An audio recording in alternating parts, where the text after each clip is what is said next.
drink right before we have to go live. All right. Hi, everyone. Hello.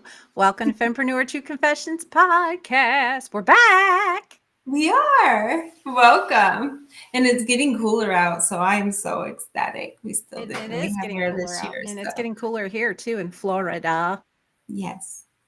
And Angelique had a wonderful week in Florida. So, real Yeah. quick, I'm sorry, I'm Laura or Oda.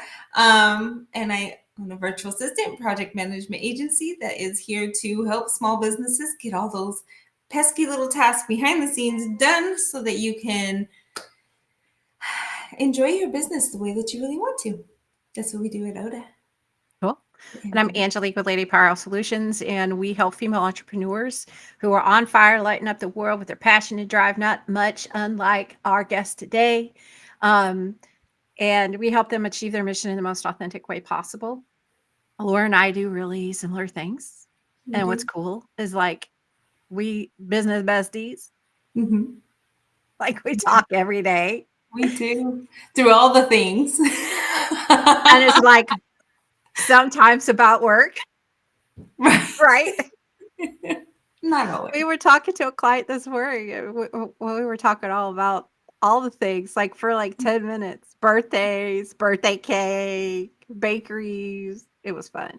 Relationships. Yeah. We get, well, and that's the nice thing. Even with our clients, we get, can get personal, get those real good connections going, and we get to know them in so many different ways. And that's always the exciting part because it's not just about we're checking off boxes in their business and we don't talk. We really get up close and personal and become friends with our clients too, just to Yeah. get to know who they are. So it's always great to have those kinds of conversations with all women. So, um, oh, really quick. Sorry. I need to introduce our guest today. Good Lord, I'm already there. We do have a wonderful guest today. Her name is Diamond Drip, and she is a catalyst for transformation, a beacon of inspiration, and a relentless advocate for the untapped potential that lies dormant within each of us. Dominant works too.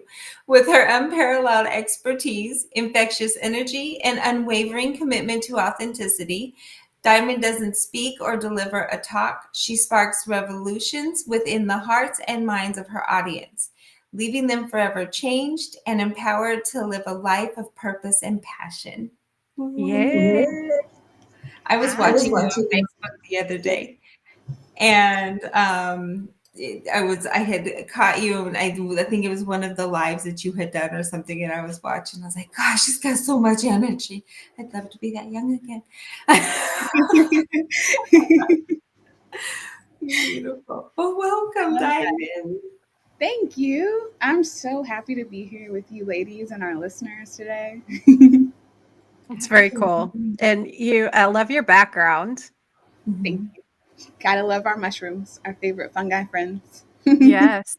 I actually got a new little decorative thing. I went to a party basically Saturday night, and there were vendors there, and it's a amanita, and then it has a crystal hanging from it.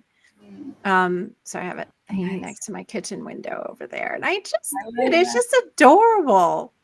Yeah. Yeah. Yes. I love My the daughter is mushroom. another fellow mushroom lover. So now every time she sees little small mushrooms, like when people cut their grass, she's like, mushroom. So Yeah. Love Very it. cool. Well, thank you for being with us here today, Diamond. You truly do sparkle. I love it. I love that name. I Um, appreciate you. so obviously from the title of the episode today, becoming a vibrational match for success, we're gonna talk about that. We are. But one of the things I want you to talk about and share is you had an experience with a coaching program that actually encouraged you to find niche mates. And I'd never heard of this, and I think this is fabulous. And I wanted you to tell us more about that. Yeah, the name of the program was called Women Rocking Business. And we were encouraged to embrace the sisterhood. And so we would have sayings like collaboration over competition, like I you said. love Sage Levine. I love her. Yeah. Encouraging us to, just because someone is in our niche or in our space, doesn't mean that there's not enough room for both of us. Somebody may like you for what you do, how you speak, how your aura presents itself. Other people may like the other person for other things, and so basically, it's promoting this mindset that there's enough for everybody, and we can work together to move forward together and stronger. And so, as you were going through that coaching program and working with your niche mates, what kinds of things came up? Majority of the people who were in my accountability partnership were actually people who weren't in my niche at the time. So whenever it came to finding niche mates, the main way that that showed up was through wing womaning. So we would have events all throughout the program. We would have challenges and things like that. And we know how tech can be tech sometimes. And so we were encouraged to find people who were in our niche who could help us with tech, who could help us answering, questions and things like that in the chat so that we didn't miss anything.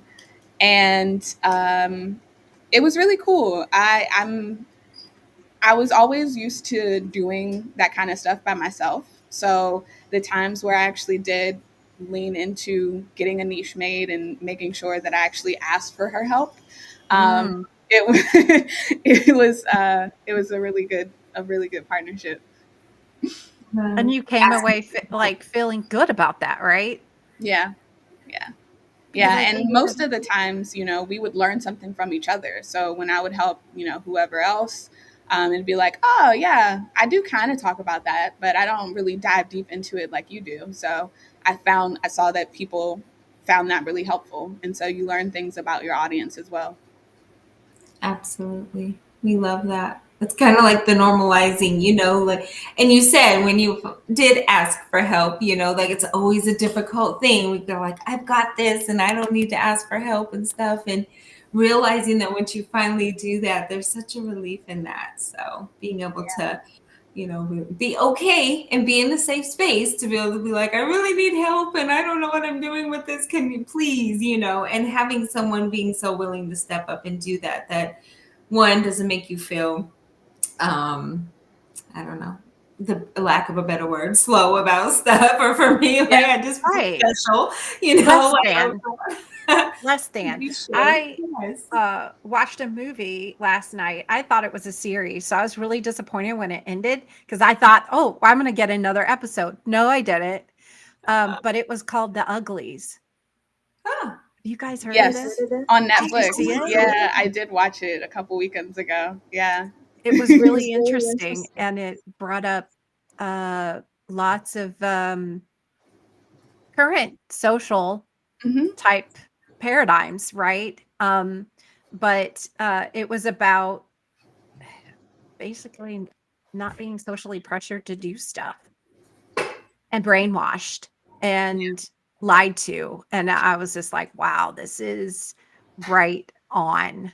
And it wasn't a brand new movie, was it?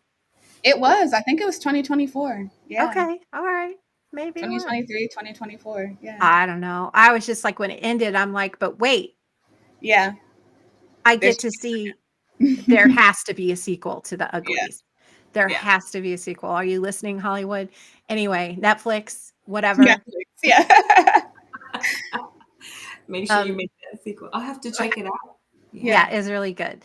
Um, but another thing that we like to talk about on here is the abundance mindset, obviously, and I do want to get into what we're talking about, which is becoming that vibrational match for success. But first, I want you to talk about your story, your personal journey, and for the main reason, it just makes us more human, right? When we talk about the challenges that we face, whether it's in business or just in general in life, and plus, it's kind of personal to me as well. Um, you have been challenged with facing and battling bipolar. 2.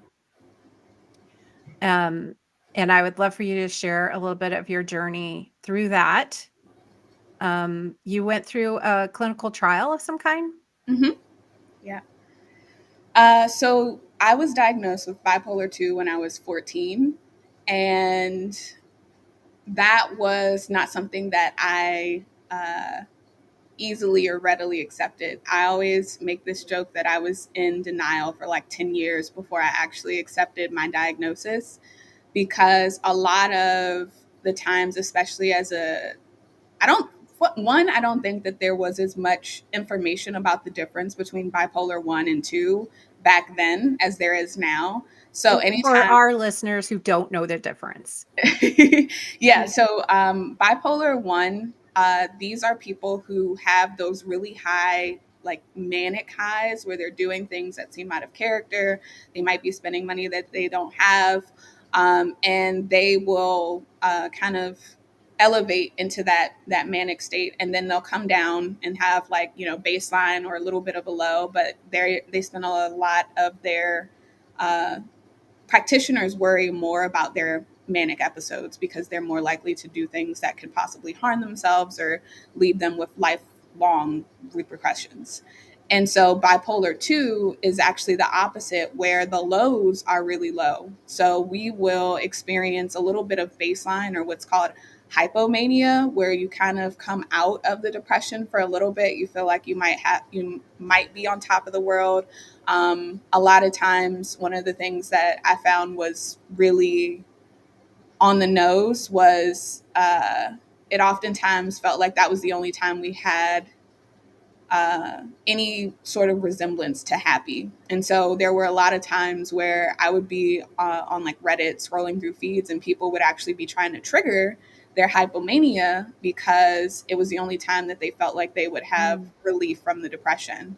So that's really the main difference, is bipolar 1, really high highs, little bit of lows, and then of course the baseline. And then bipolar 2 is really low lows, little bit of peak, and then of course the baseline. And like I said, I don't think there was enough information about the difference between those two. So I would read things that were more about bipolar 1, and I'd be like, that's not Yeah. me. Like, Yeah. that doesn't seem like me. The depression is there, like having the low lows is there. So I would always say, um, my diagnosis was bipolar 2 depression, but it was really just the depression. And a lot of that was harboring some resentment from my mom, because one of the only reasons why I received that diagnosis was after I was hospitalized for trying to remove myself from this planet, because what I was dealing with her and her undiagnosed Mm. borderline personality disorder with narcissistic tendencies, it would just be too much. Yeah. So I I would have resentment around the diagnosis, because I'm like, if she was different, then I wouldn't have had to do those things that would have gotten me the diagnosis. It wasn't until the summer before the trial that I actually really started to accept my diagnosis, because I would have these moments, especially like right before my period, where I would just get super irritable. Mhm. And that irritability would sometimes scare me, because I would snap at my daughter. Granted, yes, she would do things, but like I would look back on it and I'd be like, oh, yeah, maybe I didn't have to yell that loudly. And so, looking at some of my own relationship dynamics with my daughter, it forced me to be like, what is that actually? And then I looked up the symptoms of bipolar 2, and I was like, oh, okay, I guess that's what's going on here. And that was really when I started the path of like natural remedies to try and heal my bipolar 2, because I knew that I didn't want to get back on like orthodox Western medicine, antidepressants, etc. Mhm. But I was like, I got to do something, because I'm not trying to be that mom. Right, right. Well, it's nice to hear that, because we hear things, especially when our kids are diagnosed or when you're diagnosed, and the big things like they're going to put you on these meds. And when we have an idea of what the meds are going to do, they're going to cure all, which they're not. and the how bad they can be. So me as a parent, where I'm more holistic, like my son was diagnosed with ADHD, and I was like, no meds. We will figure this out without medication. And luckily, I had experience with that through myself and through working with teenagers for many years. So I knew meds were off the table. They weren't going to help the way we people hoped, I guess. Um, so it's really good that you immediately went to that, and that I like that you did that, because and that you looked at what you were doing. So a lot of parents will just something will happen and they're like, okay, it just happened. They just move on, and you really wanted to understand it, which is a different take on what I've heard in the past. Most people just are like, well, Well, we I'm none of raised. us wanna be like our parents. God, ew, you know? And so when you find yourself acting out in a way that reminds you of the way you were treated as a child, it's a huge red flag. Yeah. It's in it I've heard so many stories of women and what brought them out of their addiction, their depression, their whatever, was having a child and being responsible for that being. Um, so, I mean, it makes sense. And Mhm. sometimes, I've heard the same thing, the children are what save us. Our children are what save us. Our children are, yes, we are here to teach and guide them, but I learned more from my kids, my daughters, and especially now that they're adults and they have their own children. I see them interact with their children and their fellow parents, like other parents or friends that they interact with, being adults and adulting, and it's just so cool to see them doing that. Um, so the trial was not a pharmaceutical company, or was it? So what they did was they found a way to extract the psilocybin, which is the active component in magic mushrooms, out of the mushroom itself and put them into these small little capsules. So, if I'm not mistaken, I believe like Compass was one of the companies that was like involved with getting the trial approved. But that trial really healed the depression. So what I was doing with my own like natural remedies, like lion's mane capsules and Rodelia Rose, because that was what I found was really the most effective in people who had bipolar diagnoses with like mood stability. Mhm. I found that it didn't get to the root. It was the trial that actually forced me to, a couple of times it took me back in time to points in my childhood where I was able to see it from a different lens. I was able to, because for so long, especially when I was removed from my mom's care at 15 due to child abuse and neglect, I didn't want to see myself as the victim, but like if I had to put it like the words to it in context of a conversation, like that's what it would come off Was. as. Yeah. And so in the trial, it allowed me to see things from a different perspective where I was able to actually have um, an opportunity to like rewrite that story and how it was going to affect me moving forward, which was really nice. And it was really helpful in post trial for integration purposes. So, yeah. And so I know with the ketamine and the MDMA trials, that it was basically guided. So you had someone with you when you were administered. Now these were IV medications. Mm. So for you though, it sounds like it was a pill. So did you have somebody with you during those first few doses, or? Yeah, so it was just the trial was just one dose, and it Oh, was wow. the yeah, it was the What? yeah. So they whatever the equivalent of that 5 grams of mushrooms would get you. That's what was in the capsules that they gave me. And there was a therapist there who I had been, setting intention with, getting to know, and things like that before the dosing day. And then there was a co-pilot. So they have someone who you meet the day before you actually do the dose, who's going to be in the room with you and the therapist in case your therapist has to like take an important phone call, go to the bathroom, etc. And you're not in there with like a complete stranger. But they're really there in case you need anything. They don't really guide anything. As a matter of fact, you're wearing headphones and like an eye mask while you're under, if you want.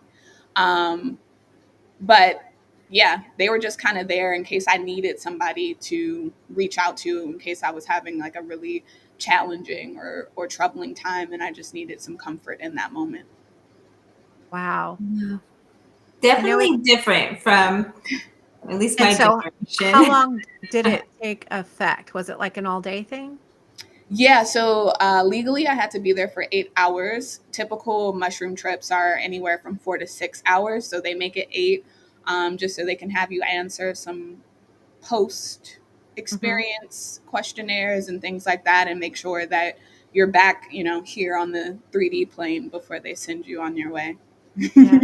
Yeah. Mhm. Were there any physical side effects? That's always like that everybody wonders, oh, what's that other thing people are doing that they get sick on? Ayahuasca? Yeah. Yeah. Yeah, definitely not an ayahuasca experience. Ayahuasca is known to make you purge. Yeah. Yeah, psilocybin is a gentler way, Yeah. in my opinion. I've never done ayahuasca, but I know lots of people who have, and from my comparison, what I can deduce is psilocybin is a gentler experience. Even when I do at home trips, I will have like lemon and ginger because it is known to give you a little bit of stomach upset as your body is converting it into psilocin so that it can be processed in your body and like actually have you, Yeah. seeing the visuals and things like that, which, it might upset the stomach a little bit, but nowhere Okay. near ayahuasca. Interesting. Yeah. Yeah. Um, I attended a trauma conference in 2021, and the MDMA trials were really big then. The ketamine trials had passed; that it's all legal now. Hmm. Um, but I did not know that the psilocybin trials were one dose, and that you. And then, how long ago was this? Not all of them are just one dose. So there are a Hmm. few, but the one that I was in, it was 15 weeks. And the actual dosing day experience was kind of like smack dab in the middle. So that way you had time to get to Baseline. know your, Mhm. baseline. And then afterwards, someone to help you integrate a little bit. And did they anticipate the length of time that this dose would be, quote unquote, effective? Yeah, so it varies from person to person. I know lots of people who have the one dose and then they're set like for the rest of their lives. Um, I know someone who I connected with after the trial. I'm pretty sure this has been her only dose. She was in a situation where she was actually going through electroshock therapy for her. Yeah, for her I can't believe they prior, haven't outlawed that yet. Right. right? Right? I was like, they still do that. But Yeah. yes, they do. Um, but that was the only dose that she had. For me, I knew that the clinical trial wasn't going to be the only dose, simply because one of the reasons why I did it was one, obviously, to help my depression, but also one of the reasons why I even went looking for the trial was so that I could be a diverse face talking about the benefits of Mhm. psilocybin and psychedelics, because so many times in my own culture, we have always seen it as, like Woodstock, hippies, like that's not for us kind of thing. And I am here to tell them that it actually works. It does help. And not everyone can always qualify for a clinical trial. So I always knew that I was going to do a recreation, seeing what I could take from the clinical trial experience, bring it home, like what could be left out and what couldn't. So Yeah. Nice. Yeah. When Well, you good. said that you do them at home now, Hmm. is it the same stuff that they did, or is it your own kind of version of it at home now? So it's kind of my own version. So we do, because I've held space for my partner, and then my partner has held space for me.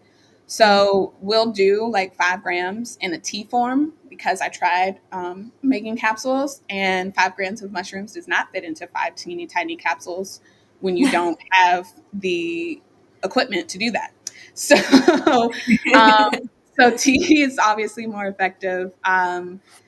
Creating they don't let you have the playlist, but there are different studies that have been done where they've been able to have like the songs, some of the same songs, because the way that they curate the playlist, they know when you're like, based on like wave activity, they know when you're kind of in like a euphoric phase, and when it would be really helpful to have something upbeat, and then they know when you're like in a more of a reflective phase, and you might need something more stable so you can really focus on just being in the moment. So I found a playlist that is similar to the one that they use at John Hopkins. It wasn't the one that I use, but it works just the same. And yeah, Is the there. playlist, are the songs based on a vibrational thing or Um, it's more orchestra related. It's more like I forget what they called it, but like whatever the ones they use to like help you go to sleep, it's more like dream space kind of thing. okay. Yeah. Okay. No. Interesting. Yeah. Wow. Very cool. Yeah. It's neat Yeah. that you did that. I think we get scared of trials. I like the idea that it was natural. Um, Even in pill form, that they really are looking at that natural, and that, there's such a stigma around, okay, well, you have bipolar, but then they need to treat it and the meds are terrible for you. So natural remedies or psychedelics are there's still such a split on what they're there for and what they Yeah. can do and Well, stuff. because it doesn't benefit the big farm. Right. Yeah. Okay. That's what it And that's you were That able to make your own, get to you have that child and still be able to go home and it's um super make it better regulated for though. you. Yeah. Obtaining Amanita are super regulated. mm, yeah. I mean, my daughter co-created a company that is still in existence that is able to import things that, you can't readily obtain here in the States. Um, but getting them through all of it into the United States was always a big hassle, Mhm. lots of time. And sometimes their shipments would get stopped and wouldn't get through customs and things like that. So, Yeah. um, very, very cool. Thank you for sharing your story about that. And I'm really happy for you that it's worked as well as it has, and that you're able to share that wealth of knowledge and experience with others. Mhm. Um, again, that's why we're here, is to be able to say, look, I did this, it works. It Yeah. didn't work. It's awful. It's great. Here's what I do instead, or whatever. Yeah. Yeah. So if we did nothing but this today, that's fabulous. But we're going to talk about this vibrational match for success. Yeah. What the heck does that mean? I was actually, when you told me that's what we were titling it based off of one of my answers, I was like, okay, how do I bring this into words? Because so many times when you know how something feels, um, but then putting it into the English language can be a little difficult. So for me, becoming a vibrational match for success, there's this certain element of surrender, awareness, and trust that needs to happen. And so when we think about things like the law of attraction, we know that we are cosmic creators, and so many times we're using our cosmic creation power to create things that we actually don't want because we're My spending. gosh, have you heard my story?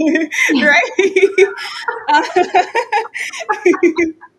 yes, and so we're creating out of worry, we're creating out of fear, we're creating out of scarcity, and then we wonder how it is that we end up with what we have versus understanding why we came here, understanding our purpose here on this planet, understanding our gifts and how they show up, understanding areas where we are more likely to lean into outside noise versus trust that inner voice. So that's why I said there's a Mm. certain element of awareness that comes with it because you have to know who you are.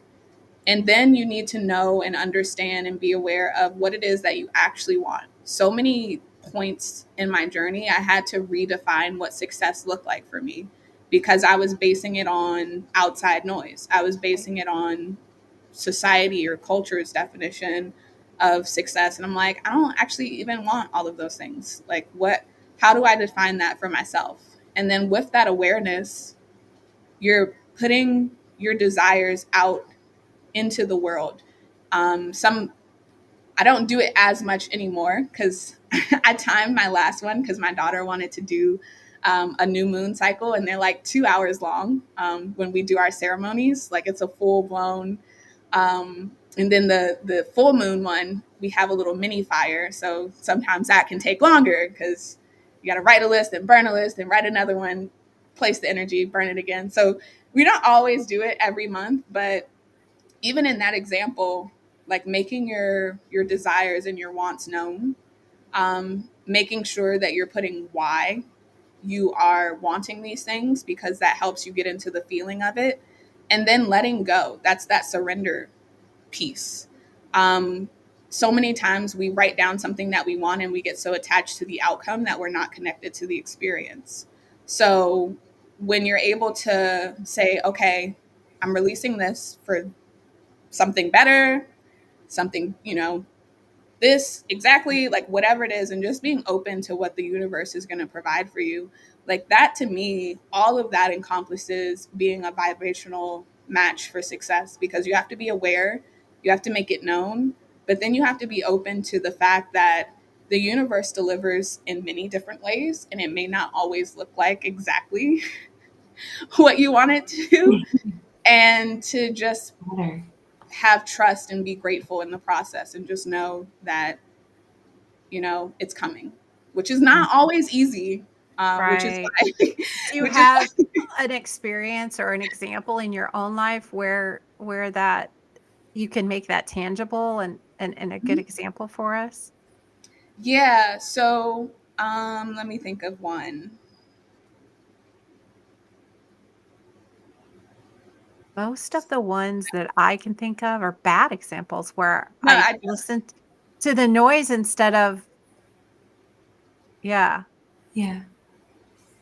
I um think for us, our move was kind of that weird guidance. Like, how did we end up here? I say that all the time, but it just within 4 months, it was we paid a visit to a state and we sold our house in the other state and we're here. Like, there was no rational reasoning behind it in any way. And I took my husband and my son right along with me. And I think of it sometimes in that where all of a sudden it's just like something comes up and you just go with it so randomly. So I think for mine, yes, it's been a balance of good and bad. Yeah, strange. Oh, I sorry. love that. To you. Yeah, yes. So I did because I wanted to come up with a really good example that wasn't like super negative because it's like a Monday. I'm trying to like raise vibrations this week. Yes. Um, I live in Maryland, and near me, we have the Kenilworth Aquatic Gardens in DC, which is like this place where we have these like pink and white lotus flowers that bloom. It's really Mm. pretty when it's not super hot or super cold. And so um, they have these marsh boardwalks where it's just grass. It's not wood, it's grass, and it has all these different ponds. I say this because one of my environment and human design are shores, whether that's man-made or Mhm. there has to be some sort of like water near me. And so I went at a point where I was having a little less faith in the universe and what it would deliver, based on my requests that I put out. And I was like, okay, well, I'm going to try this thing that Rhonda Byrne said, which is the lady who wrote The Secret and The Greatest Secret.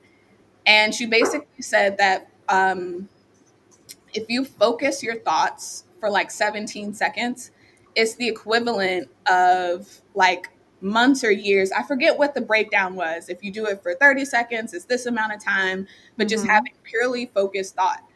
And so the thought that I had a few. I did a few different ones, but one of the ones that I did was, everything always works out for me and abundance is on its way to me. It was like something like that. And I just repeated that thought over and over and over again. And then I released attachment to what it was that I thought it was going to look like. I had my crystals, I had like all of it, all of the manifestation power that I thought that I needed in that moment. And then I just kind of let it go. And a lot of business owners and entrepreneurs, we make the mistake of saying like, oh, I want X amount of clients. But when you don't put that limit to what it is that you're asking for, it can be delivered to you in a bunch of different ways. I think it was a check a week for like 3 weeks. I would just receive random checks in my mailbox. And I was like, yeah, they weren't, always the biggest checks, but it was that wink from the universe of like, Mhm.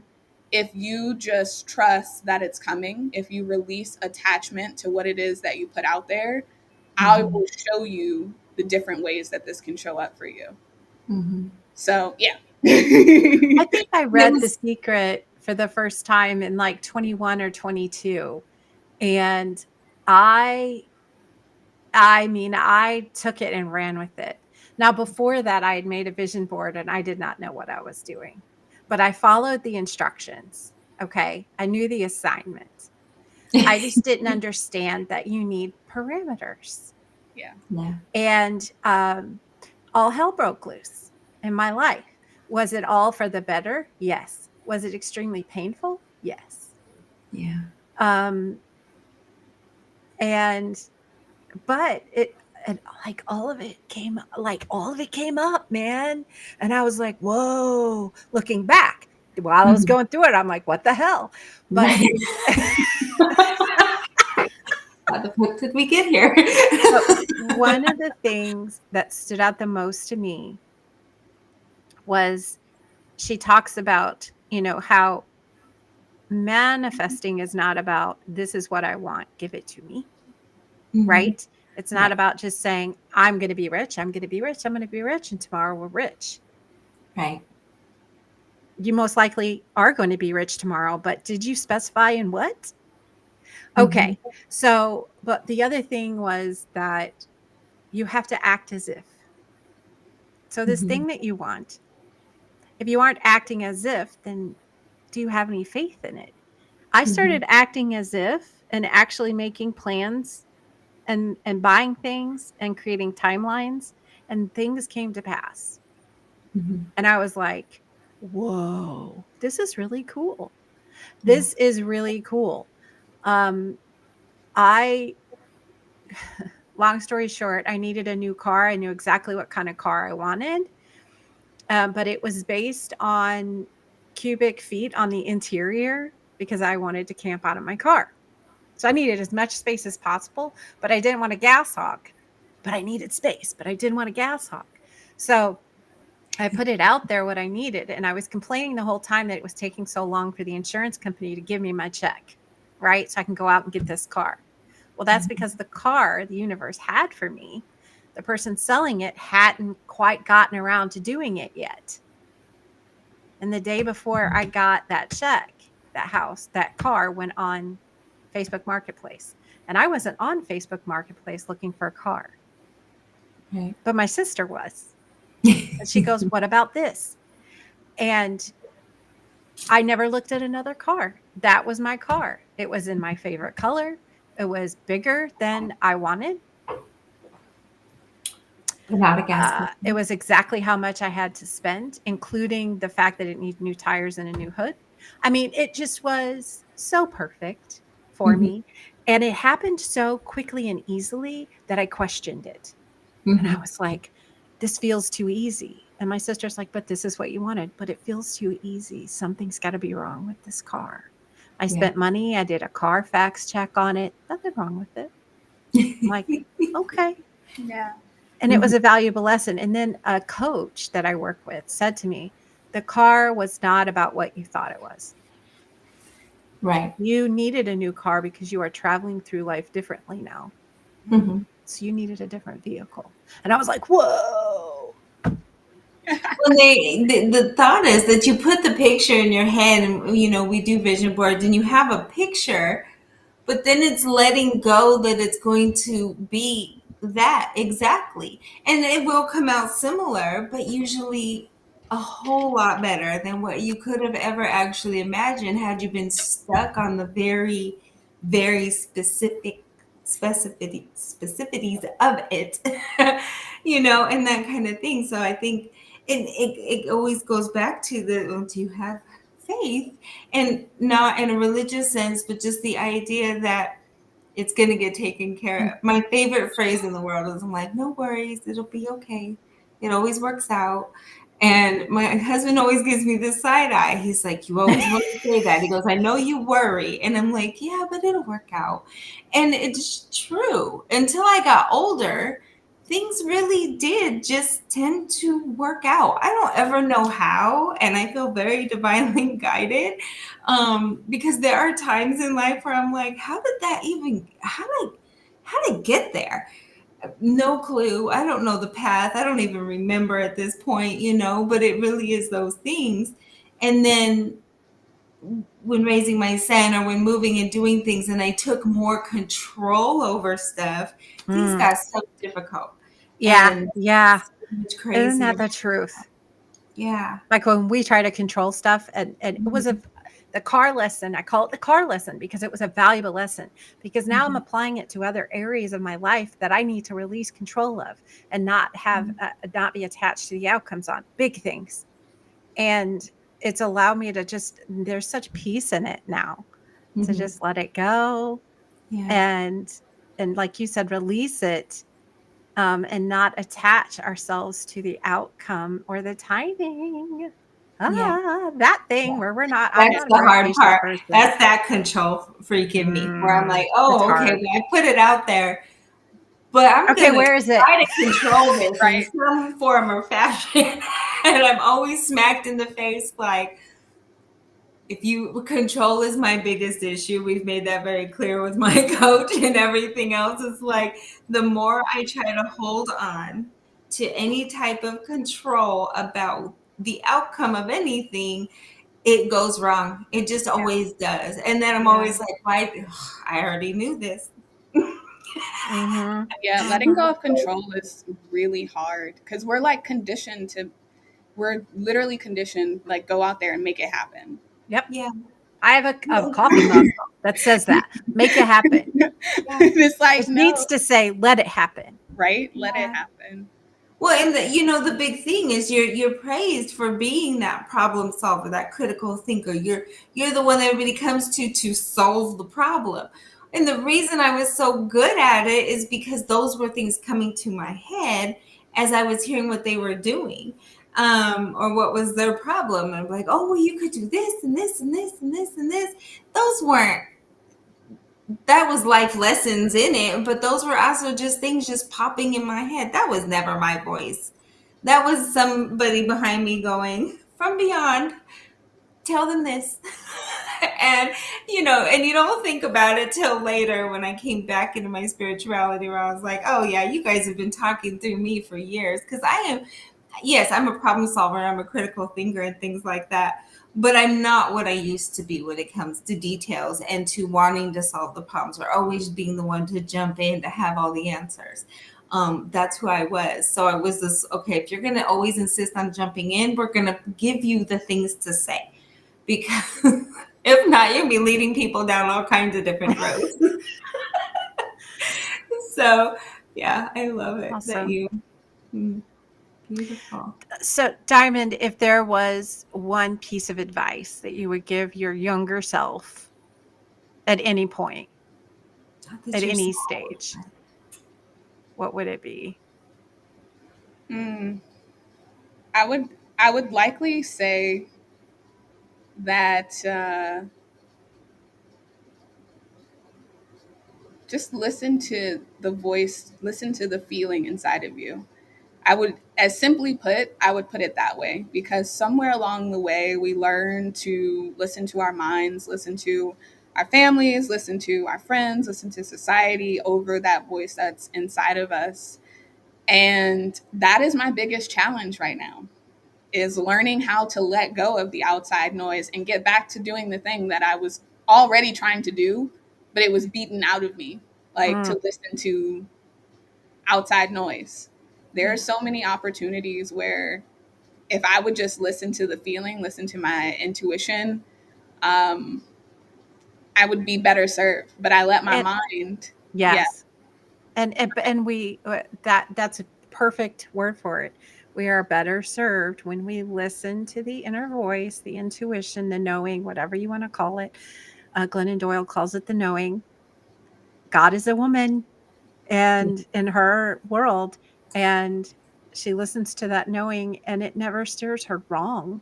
It may not be easy, it may not be what she anticipated or thought, or but because I am very similar.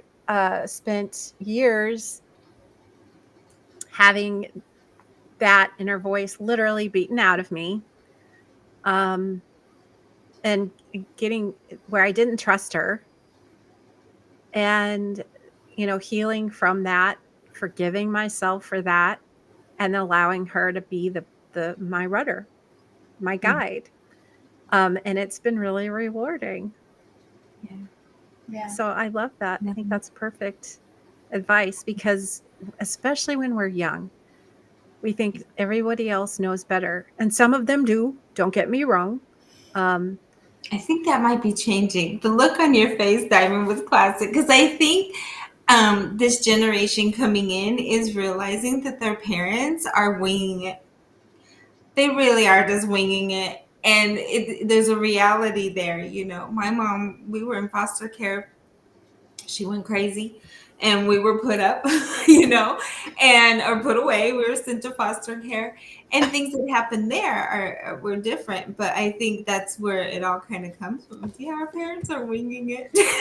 I don't even know what my face looked like, but it was one of those things because I was thinking of Taylor, and there are so many things that like I find myself saying because that was what was said to me, and I'm mm, like, I am actively working to like get rid of this thinking, and like here I am imparting it on you. Like like one of the hardest things for me sometimes is to tell her like it like you're gonna get told no at some point. Like you have to accept it. And I don't know if that's hurt. Like at some point, someone's gonna tell her no. But Mhm. also, is it crushing like that creativity power in her to like choose yes for herself? But I'm like, she can't choose yes for herself because she's 7, and that would be problematic. So like, it's Mhm. just I don't even know what my face looked like, but it was just like ah.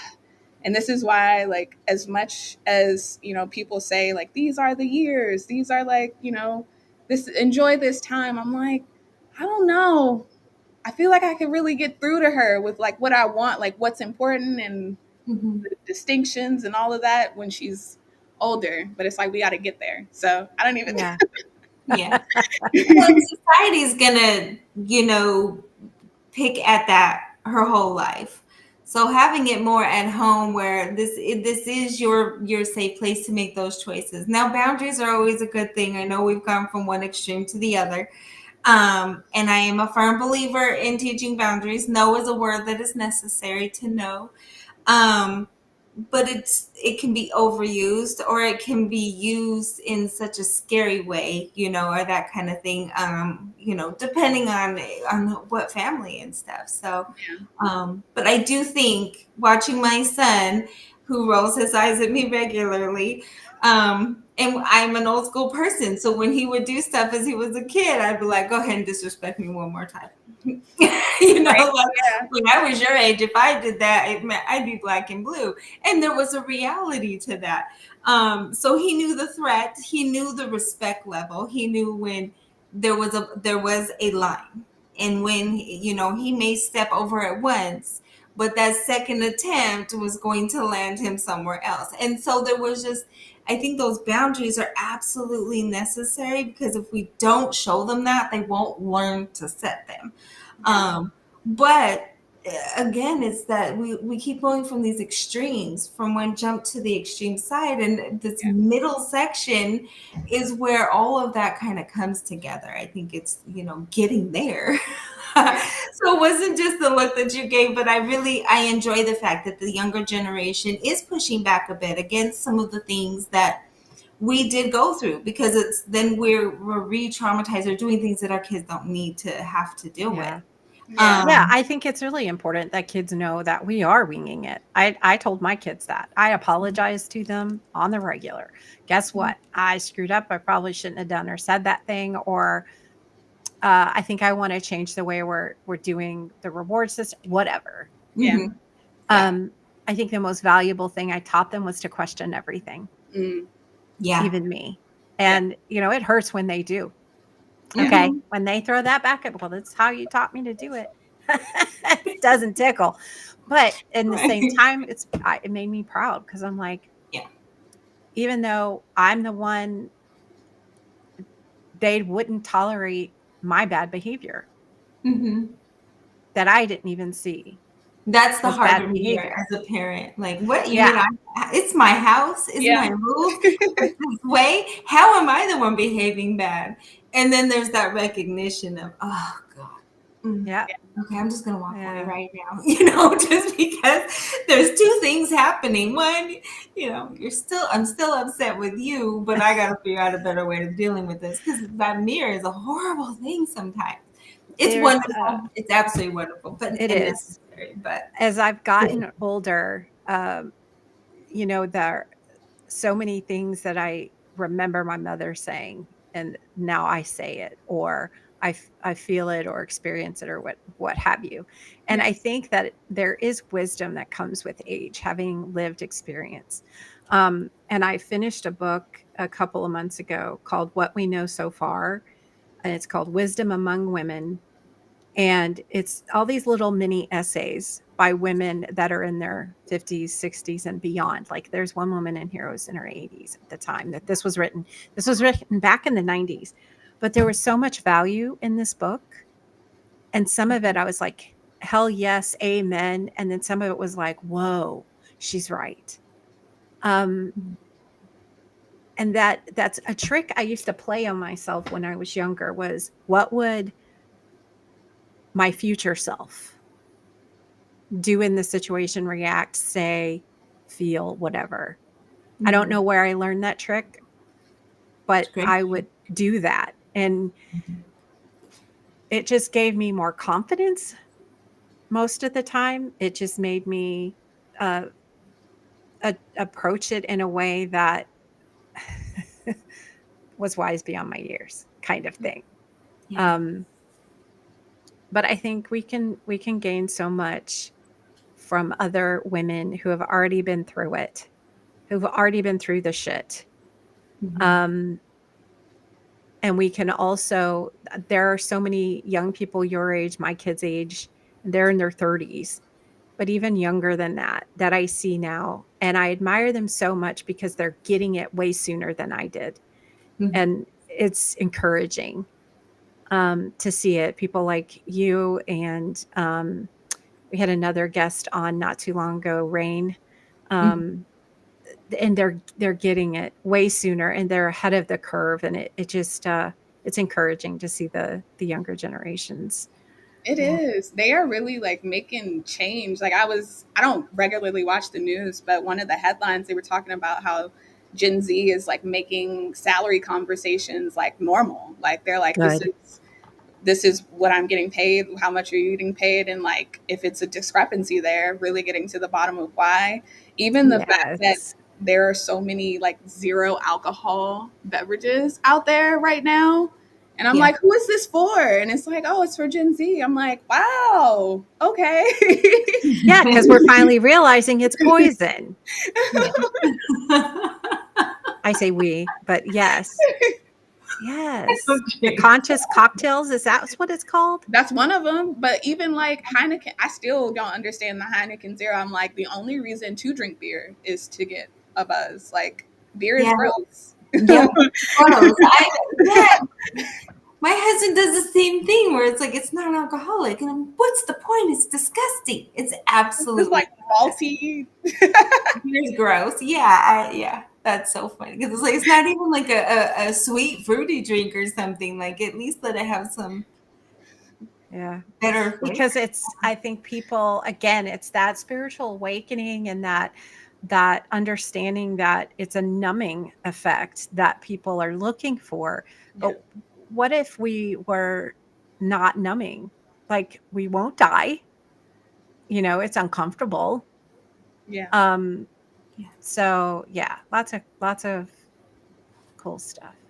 absolutely. Well, Diamond, we have run over a few minutes, so I want to be respectful of your time. Thank you so much for being with us today, sharing your story.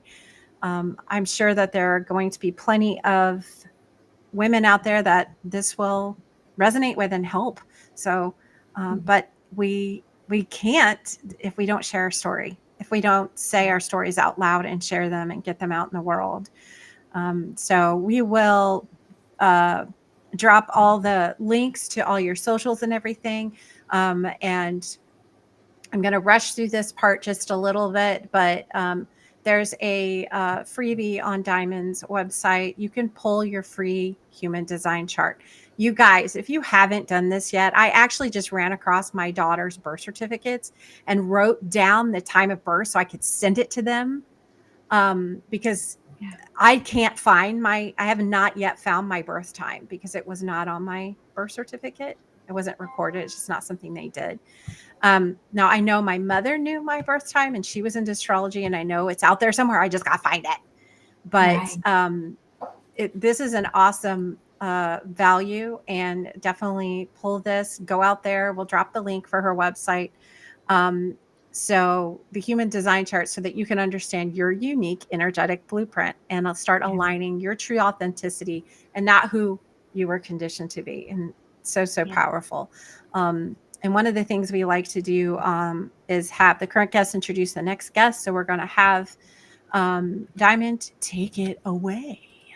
Awesome. Thank you. Yes. So our next guest is going to be Arya Lady, the creative visionary behind the show, behind show. Go ahead. Sorry. Okay. It's okay. You can say it. I'm like, I'm momming right now. Okay. The creative visionary behind Show the Fuck Up Media, as a seasoned visibility strategist and community consultant with over nearly 2 decades. Arya has hosted and or produced over 1,000 networking events and built communities, turned micro economies responsible for millions of dollars in referrals among members. This dedication to intentional networking has earned her the title and nickname Networking Queen. Bringing together her extensive experience, networks, and opportunities, Arya transitioned into a media business model with Show the Fuck Up, offering visibility resources for women of color, queer folk, and underrepresented voices without high paywalls. Through in person events, digital courses, and upcoming podcasts, and their acclaimed free offering, The Plug, Show the Fuck Up gets the girls, gays, and theys on more stages, in more rooms, and featured in the press. Wow. Sounds good, doesn't it? Yeah, she sounds excited. Yes. Is your daughter in the room? She is not. She left. Okay. It wouldn't have mattered on my side. My kids heard it from the time they were born. But yeah. Oh, man. Good job. Well, thank you again for being with us today, Diamond. It's been a pleasure. And as always, we have our sponsorships available. So go check those out on the website, ftcpodcast.com. And we would love to. Also, we're still accepting guests. We are booked out a few months, but we're always looking for powerhouse women like Diamond and Aria and all the guests that, man, we've had some good ones this year. Amazing. We've had some really good ones, and it's just been fabulous the way they've, again, the universe has lined them up for us. So we look forward to seeing you guys next week on Monday, 12 Eastern, high noon. Uh, and for those listening, I just did the double gun thing, like a Western. We need it. We're working on some swag and having a swag store. And I think we're going to have like a gun that's like, pow, pow, pew, pew, something like that. With my goofy face. And we're sober. Just know that right now. Unfortunately. No, fortunately. I'm high on life. Thank you very much. Yes. And by the way, Diamond, I forgot to compliment your hair. You remind me of Frida Kahlo. I freaking love it. Thank you. So for those of you, if you aren't watching the video, you need to go out and watch the video just so you can see this chick's hair. It's gorgeous. I appreciate it. We love it. All right, guys. We will see you